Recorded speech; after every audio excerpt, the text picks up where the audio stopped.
Yo guys, what's up? Welcome back to Let's Build the Ultimate Theme Park. My name's Attacking Toucans, and in the last episode, we finished off quite a bit of the downtown section of the French Riviera themed section of our park. And it's turning out really cool and all, but we've been working on that for the past few episodes, so we're going to take a small break and come back over to the medieval section because we really need to finish up this marketplace. It's been taking quite a while. We've been working on it for a while, and I'm ready to get this area finished off so we can start a new section of the park. So that's what we're going to do today. So the first thing we're doing is we're going to build a path with a ramp that goes up to the upper section of this pathway, because right now the only way to get up here is stairs, but we do have to keep disabled people in mind for our park because everything needs to be wheelchair accessible, because it's pretty rude to not allow disabled people to ride the rides. So I wanted to put a ramp, and we're going to encompass it in a building, and it's going to be a pretty large building. But I really wanted this section in front of the castle to be like a nice marketplace, a large, more open area for guests to kind of just walk around. In case they want to do like parades, it'll be a large area for parades. And you know, if like they want to set up, like if the park is ever doing some sort of festival of some sort, it's a nice open area for them to put up stands or shops or whatnot. I thought that'd be pretty nice. And also, I have an update idea, but I think this might be a little bit too in-depth for a game like this. Like, they might start to lose focus if they do something like this. But I think it'd be super cool if they allowed you to customize gift shops and stuff like that inside of your buildings. Because right now, when you build buildings, it's really hard to put things inside. There's not really many options of objects to put inside your buildings. So I think it'd be cool if they allowed you to customize gift shops. So if they give you it's like a cash register, and then they give you things such as clothing racks, shelves that have souvenirs on them, like coffee mugs, hats, things along those lines. I guess they do have hat stands, but if they allowed you to kind of furnish the insides of the buildings and give purpose to the interiors. I'm not sure if they intend for you to actually go in that in-depth with the insides of the buildings. I might just be the only person who really wants to go super in-depth with everything. I feel like that wouldn't be too hard, or not even to make them functional, but just give you like clothing racks and stuff. So on the inside of your buildings, you could just put some clothing racks to make it look like it's the inside of a gift shop. That wouldn't be too difficult. Just make it as a scenery item to allow you to furnish the inside of your buildings. And then you also have like vending machines and stuff. So you can start to add functionality to your buildings some way, because right now there's not really much you can do. Like, you can put some like food stands inside, and then you could put some tables and stuff so you can make a restaurant. That's nice. But I feel like it wouldn't hurt to add just some like scenery racks. And something I'm considering doing is, since my series of Planet Coaster, I'm pretty sure it's becoming one of the most viewed Planet Coaster series on YouTube, I think it'd be really cool to message Frontier and see if I could do an interview with one of their developers and just talk about the future of the game. See like what types of things they have in mind. Ask about certain content update packs and see if there's like any possibilities of certain things being added. I would love to just talk with one of the developers and just see like what they have in store. I'm not sure how secretive they are about future updates, but it'd be cool to like ask them about something and see if like, yeah, they might do that, or no, there's no way in the world that they would consider doing something along those lines. If most of you can't tell, I am very, very invested into the future of this game. Every single time an update comes out, it just gets so excited. Like, I think I like Planet Coaster updates more than I enjoy any holiday.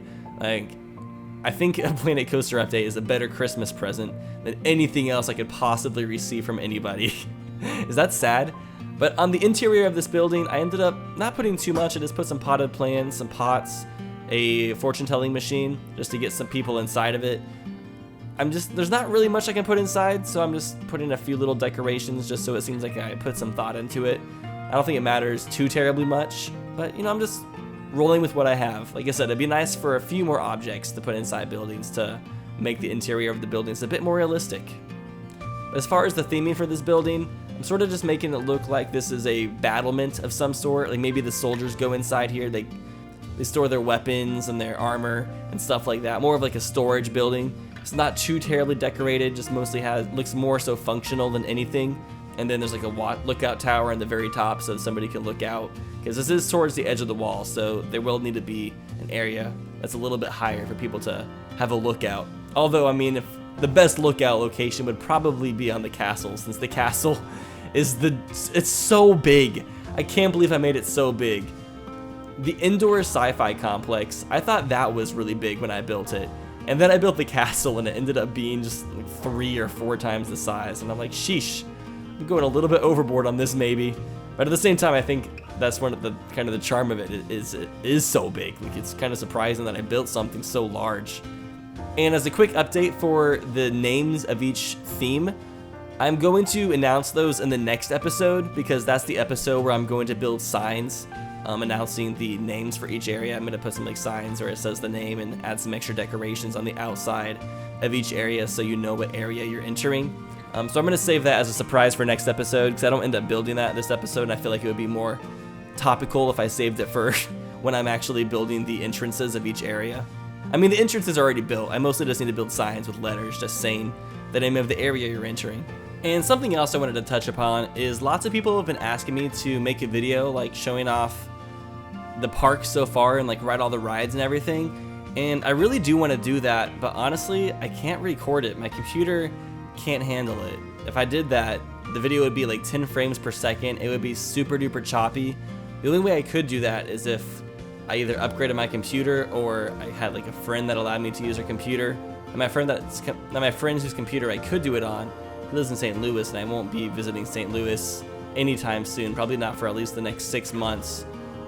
So pretty much I'd have to just upgrade my computer. Now, I do want to upgrade my computer, but unfortunately I just don't have the money. And I have considered like starting a Patreon to like raise money for a computer upgrade fund, but at the same time I just can't get myself to do it. Like, I'm very anti asking my audience for money. It's just not who I am as a person. I don't know. I would feel really guilty doing that. So I probably won't do that. So I'm not really sure how I'm gonna really show off the park at the end. Hopefully eventually I just get some sort of break and I don't know. We'll just see what happens. Until then, I'll just keep on adding on to the park and we'll just see what happens. I'm really sorry. I know a lot of you want to see like all the rides being ridden so far, but it would just be such bad quality. It just sucks on my computer. Like, all of my computer parts are like 4 to 5 years old. The newest parts of my computer are the case, which has no effect on the speed, the power supply, which has no effect on the speed, and the hard drive, which has no effect on the speed. All of the things like the mother drive, RAM, heatsink, processors, graphics card, all of those parts are like 5 years old. So I know if I upgraded my computer, I could probably get some good footage of the park, but I'm about to move to the West Coast, to the LA area, and I really just need to save money. Like, it'd be really irresponsible of me to spend a lot of money upgrading my computer right now, because I just need money to at least like be able to pay for my car bill and food and stuff. But hopefully by the time this park is finished, I'll be able to get enough money saved up to be able to upgrade my computer. Or hopefully I'm sure I'll be able to like meet a friend in LA or something and put the park in their computer and record something for it. You never know. Fingers crossed. But I'm really happy with the way this building turned out. I'm doing some landscaping. I put a lot of rocks off to the side just to kind of fill in that side hill next to the stairs, because I don't know why, just the rocks being piled up in this game looks so good. Now, I know in real life that would be so expensive to do. It costs a lot of money to get big boulders like that. I think they cost around $2,000 to $5,000 to $10,000 a piece to get rocks that big. I know my dad told me the price of them once, because my dad does lots of construction work, and there's a resort near where I live called Big Cedar. It's a resort by the owner of Bass Pro, by a man named Johnny Morris, and he has a ton of huge rocks. And my dad, I remember talking to one of the developers once to find out how much it costs, and I know they spent about like $20-30 million putting big rocks into their resort, which is an insane amount of money for rocks. But I mean, I guess it takes a lot of money to be able to break apart rocks that big and transport them and such. I just can't imagine doing stuff with my life that involves moving that much money. Like, just the fact, like, doing things that cost millions of dollars. Like, if I spend, I'm like a really, really cheap, poor person. Like, I don't spend a lot of money on anything. Like, I went to Shoe Carnival and I got 4 new pairs of shoes for $100, and I thought that was a pretty good deal. I don't understand why people spend so much money on shoes. Like, I was really happy with my 4 pairs of shoes, and for $100, it's like $25 per pair of shoes, and they got like a pair of dress shoes, a pair of sandals, 2 nice pairs of running shoes. I don't know. I'm a very frivolous type person. The thing I spend most of my money on is traveling, and I know it's probably not the best idea to spend my money traveling, but each time I do, I make so many good business connections and friends, and I feel like at my age, the thing I can do to progress my life and like culture myself and educate myself about the world is to travel. So I know, I guess, but the thing is, it's also, as a single person, it's not too expensive to travel. I mean, I have to pay, I usually just stay with friends. I have to pay for transportation, and food, but I have to pay for food no matter where I live. So it is a couple extra $100 to travel sometimes. But for me, I feel like it's worth it. Every single bit of money I spend traveling, I feel like it's 100% worth it. And as a young person, I feel like every single time I go on a trip, like a business trip of some sort, like go to a convention or whatnot, I go to panels and I learn so much every single time. I feel like every time I go on a big trip, I feel like a brand new person. Now, I put a staff room inside this building. This is where the staff can go whenever they get tired and like trade out with another staff member. I think that's really cool. And I also replaced the big rock wall on the outside of the moat with a brick wall so it looked nice and sleek, because I'm pretty sure that's what they would do in real life. I sort of made it like the edge of a harbor or some sort. Now, I think the one downside about putting tons of concrete to make like a gigantic plaza, I'm not really sure what you would call it, is the downside is it will cut off the guests' feet. But I think it's worth the fact that it just looks really nice and sleek. Besides, I mean, the guests having feet. Who needs feet? Feet are unimportant, especially when you're a simulated person. I would rather the park look nice from an outside standpoint. Yeah, it does cut off the feet a little bit, but it just looks so nice, just having a gigantic open, just concrete area. So I sort of roll with it. It's not that big of a deal. And now the next main conversation topic I want to have is I want to talk about the theme parks I went to.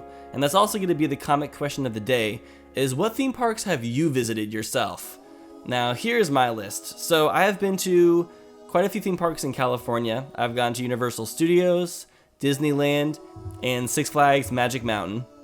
In Texas, I've gone to Six Flags in San Antonio and Six Flags in Fiesta, Texas, which is by Dallas.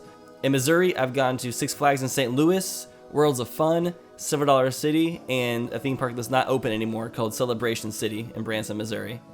I've gone to the theme park inside of Mall of America up in Minneapolis, and I've gone to Universal Studios down in Florida. And I believe that's it. I think that's all the theme parks I've been to. It's not a whole long list, but I think it's enough theme parks to where I have a general idea of a lot of theme parks.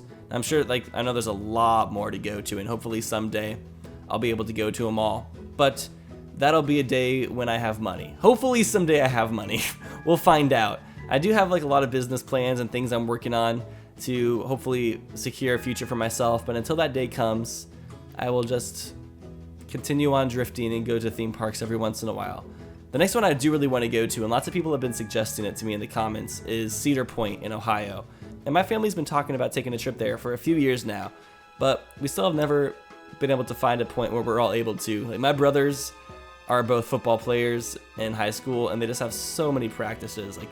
Their summers are pretty much non-existent. They have practices almost every single day. It's insane. I don't understand the point of that. They don't even get a summer break. It kind of sucks. It really prevents our family from doing a lot of stuff. But yeah, I'm interested in what theme parks you guys have been to. So if you want to make a list down in the comments, I do read every single comment. I know I don't reply to every single comment, but I mean, there's not a whole lot for me to say. I mean, I talk for 15 to 20 minutes straight in almost every single video. So that's my side of the conversation. I feel like the comments are your guys' your side of the conversation. I read them all and I reply sometimes, but I can't reply to every single comment. But I do read every single comment. That is my favorite thing about posting videos, is getting to read the comments, because that's the main reason I make videos. Is I like the conversation that we're able to have. So yeah, if you guys, and also I guess on top of that, tell me what theme parks you've been to, and then what was your favorite park on top of that. Anyways, so I'm building this building right here, and I put a bell tower on it because I think this medieval section is a bell tower. I think it's pretty cool. And the theming of this building is a little bit more modern. It doesn't fully fit into the theme of medieval. It does slightly, but it is a bathroom and a staff room, so it kind of has that dual purpose. It still has more. It has more of a modern English feel to it, which I feel like it's okay. They had a modern English architect back in the day come in and build this building. It was the forefront of architecture in this medieval area, and they were using brand new materials that they had just learned about. It's pretty phenomenal. And another thing I wanted to talk about is there's this other game in development that's another park simulation game similar to Planet Coaster. It's called Virtual Towers Online, and I've watched some videos on it, and it looks pretty promising. It looks like a super photorealistic theme park simulation game where you can build parks that look super realistic. Planet Coaster, it looks really good, but the graphics are a bit more cartoony, which I, in a way, kind of prefer cartoony graphics. I feel like they age better than realistic graphics, and they're also not as system intensive, and they're kind of a bit more fun. But this game, I think it uses Unreal Engine, and just the parks you can build in it look super duper realistic, like something you would see in real life. Like, you can build pretty realistic looking things in Planet Coaster, but this game is next level. They have like some beta builds of it out. I'm not sure how close it is to being released, but it would be really cool to try it out in the future. It's cool to see that Planet Coaster is getting a lot of people back into roller coaster simulation games again, and I think there is still a huge future for these types of games because everybody likes roller coasters, and theme parks are so unique. I think they're one of the most fun things to build. And even though I feel like the one problem with games becoming more and more realistic though is it becomes harder and harder to build good looking parks because you really have to put in time. Like, as you can tell, this park is taking me forever to build. I think we have almost like 200 plus hours into this single park, and then on top of that, it's probably like 400 or 500 hours into this series itself, just because of how much editing and like the commentary and everything. But I don't know, it's a game I'd like to try out in the future. I'm not sure if I'll play it until it actually comes out or if I'll try the beta build. I'm not really the type of person who plays games in beta mode that much because there's always so many games that are out that I want to play. But it's really cool to see other games coming out. I'm really excited about the future of that game, and I hope it also succeeds. We're finishing off the episode by doing some last minute touches with some lighting, just making it look good during the nighttime. Adding lampposts and stuff just as a really good extra little touch. This area is really becoming super lively, and I think we'll be able to finish this medieval section in just one more episode. There's like one more main building I want to build, and that's a restaurant, and that's in like the empty space over across from the car ride. And then I'll put some extra little huts on top of that hill, and we'll pretty much be done. So that's pretty exciting.